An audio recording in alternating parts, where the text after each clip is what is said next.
everyone, I'm Sharifah from the School of Fisheries and Aquaculture Sciences, UMT. It is great to have you here on egg and larva management, which is one of an integral part in seed production.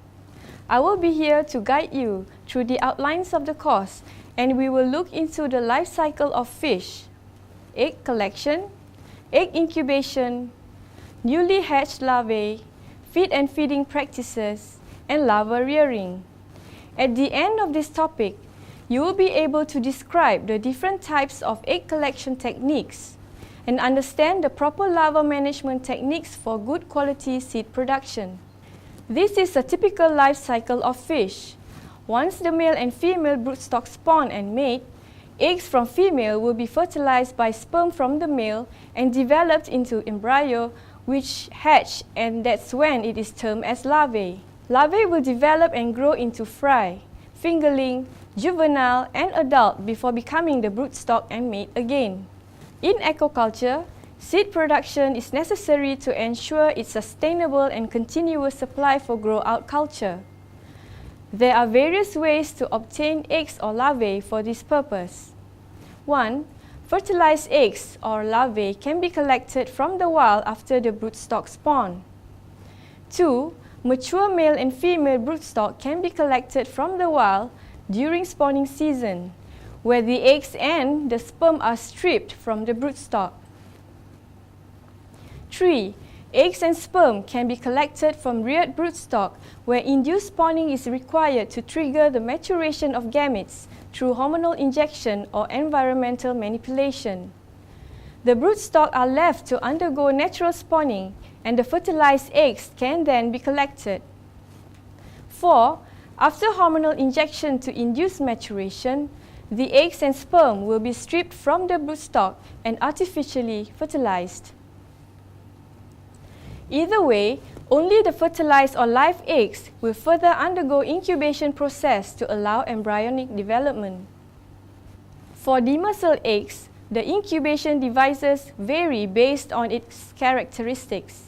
Fertilized sticky eggs for species like catfish, discus, and angelfish are commonly spread on substrate in a single layer, such as plastic shreds, pipes, rocks, or nets. Non-sticky eggs can be incubated in trays or conical incubator. Tray-type incubator consists of screen container with water flowing through the screen to supply oxygen and flush out waste. It is suitable for trout and salmon where abrupt water movement affects embryonic development. Conical incubator is suitable for eggs that requires constant movement where water moves from the bottom to the top of the container continuously. This way, the eggs are gently suspended and constantly tumbled to keep eggs oxygenated. After the larvae are separated from the dead eggs and transferred into the rearing tank, you need to provide the necessary requirement since newly hatched larvae are undeveloped or undifferentiated, small, and fragile. After hatching, larvae depend on endogenous feeding known as yolk for development, growth, and energy source. One of the most critical stages in larva rearing is the first exogenous feeding time that happens even before the yolk sac is fully absorbed. Exogenous feeding is initiated when the eyes are pigmented, mouth is open, intestines show peristalsis movement, anus are open, and they are showing foraging behavior. These are the common food for fish larvae depending on life stages and species and can be divided into phytoplankton, zooplankton, and artificial pellets. Food should be smaller than the larval mouth, detectable by the larvae, meet larval nutrient requirement, depend on digestive capability of the larvae, can promote larval growth, easily available, and cheap. Common larval feed is microalgae, a phytoplankton such as chlorella, nanochloropsis, and isochrysis. Microalgae are known to improve the chances of larvae visually seeing live prey in the water hence improving feeding success. Common zooplankton fed to the larvae includes rotifer, brine shrimp, copepod, moina, daphnia, sludgeworm, and bloodworm. Some zooplankton do not provide sufficient nutrient for optimized larval development and survival, hence need to be enriched with essential fatty acid such as DHA, EPA, and ARA, amino acids, vitamins, or microalgae.